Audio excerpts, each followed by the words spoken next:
तो जी question number 172 है, which of the following is the benign tumour. तो हमें पता है कि जी वॉर्थन ट्यूमर जो है वो बिनाइन होता है, विल्स ट्यूमर भी मेलिग्नेंट है, पैनकॉस भी ट्यूमर मेलिग्नेंट है जो एपेक्स ऑफ द लंग पे होता है, और मिस्थलियोमा भी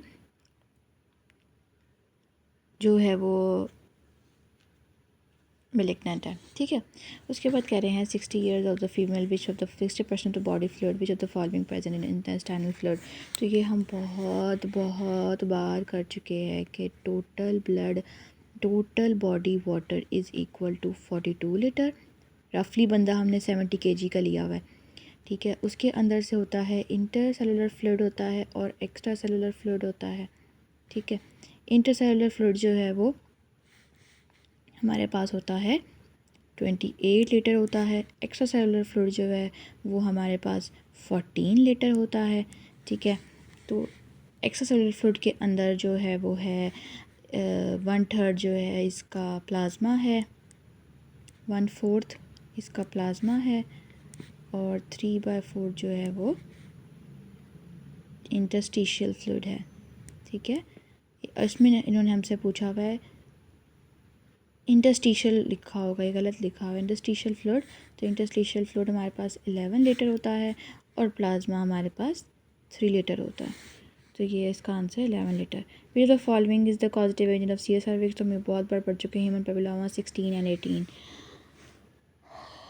तो ठीक है, उसके बाद patient presented with unconscious fits पढ़ रहे हैं, उसको हाई ग्रेड फीवर है, डार्क यूरिन है, उसका CSF colour CS examination is remarkable. तो इसको कौन सी डिजीज़ है, तो उसने बता दिया कि भाई इसको सारा कुछ जो पिक्चर्स आ रही है आपको most likely dark colour urine है। ठीक है, फीवर है, फिट्स है, कॉन्शियस है, कुछ ब्रेन का इन्वॉल्व हो चुका है उसका। ठीक है, CSF एग्जामिनेशन इज़ अनरिमार्केबल। इसका मतलब है कि TB मेनिंजाइटिस नहीं है, क्योंकि TB मेनिंजाइटिस होता है तो CSF में लिम्फोसाइट्स होते, प्रोटीन्स उसकी डिक्रीज़ होती, ग्लूकोज प्रोटीन उसकी इंक्रीज़ होती और ग्लूकोज उसका डिक्रीज़ होता। ठीक है, और उसके बाद है टाइफाइड, और उसके बाद है लीशमैनियासिस। तो ये सारा अगर इसमें से किसी का भी मेनिंजाइटिस होता तो हमारे पास कोई ना कोई CSF फाइंडिंग होती। टाइफाइड जो है वो आपको पता है बैक्टीरियल है, तो बैक्टीरियल पिक्चर होती, न्यूट्रोफिल्स वगैरह होते। ठीक है, और बाकी पीछे रह गया है लीशमैनियासिस और कालाजार। ठीक है, अब उन्होंने बता दिया कि भाई लीशमैनियासिस और कालाजार जो है वो CSF फाइंडिंग्स नहीं आएंगी उसमें।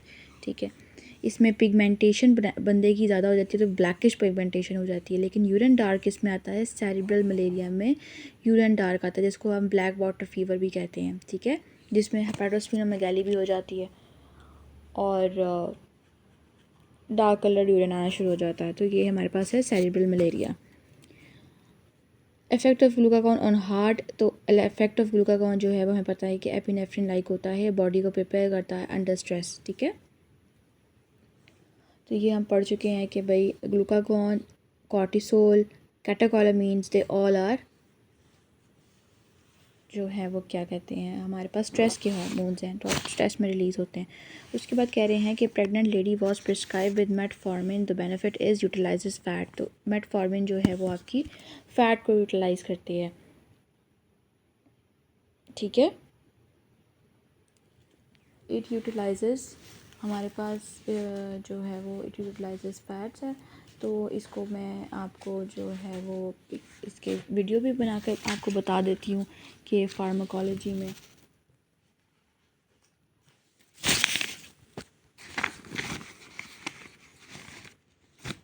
फार्माकोलॉजी बहुत ज़्यादा ही एक टफ और बोरिंग सब्जेक्ट है। ठीक है, ये लिखे हुए हैं हमारे पास बेगोनॉइड्स, इनको मेटफॉर्मिन कहते हैं, उसमें ड्रग नेम है। ये ग्लूकोनियोजेनेसिस को डिक्रीज़ करता है, ग्लाइकोलाइसिस को बढ़ाता है।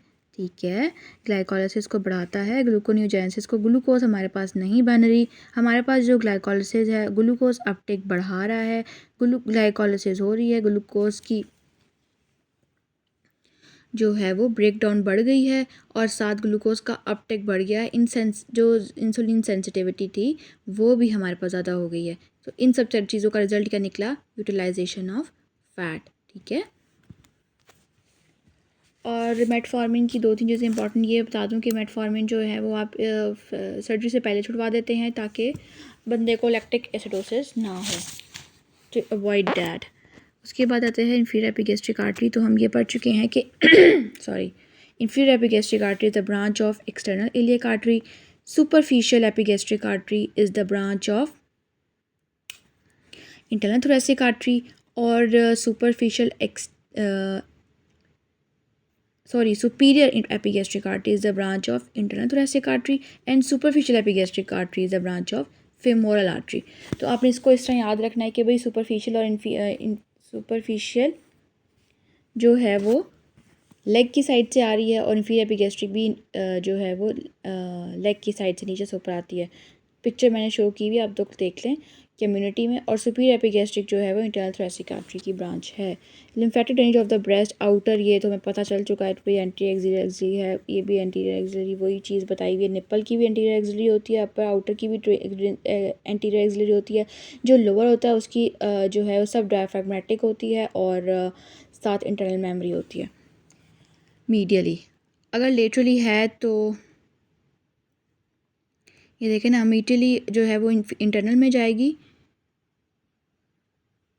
मीडियल वाली जो है वो इंटरनल में चली जाएगी, इंटरनल मेमोरी में चली जाएगी, ठीक है। लोअर इंटरमीडियल जो है वो साथ उसके सब डायाफ्रागमेटिक में, ठीक है। नीचे की तरफ है तो नीचे डायाफ्राम होता है तो डायाफ्राम में चली जाएगी।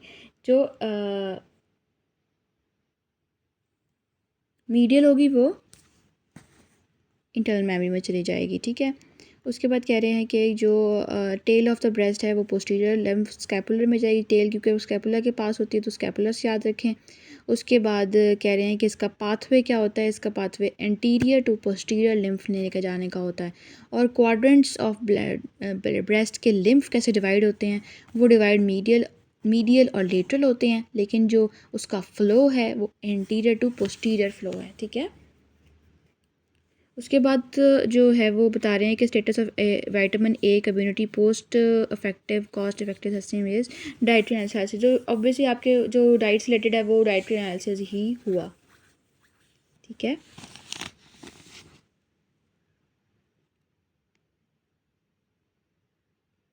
उसके बाद कह रहे हैं which of the following crosses the pelvic brim.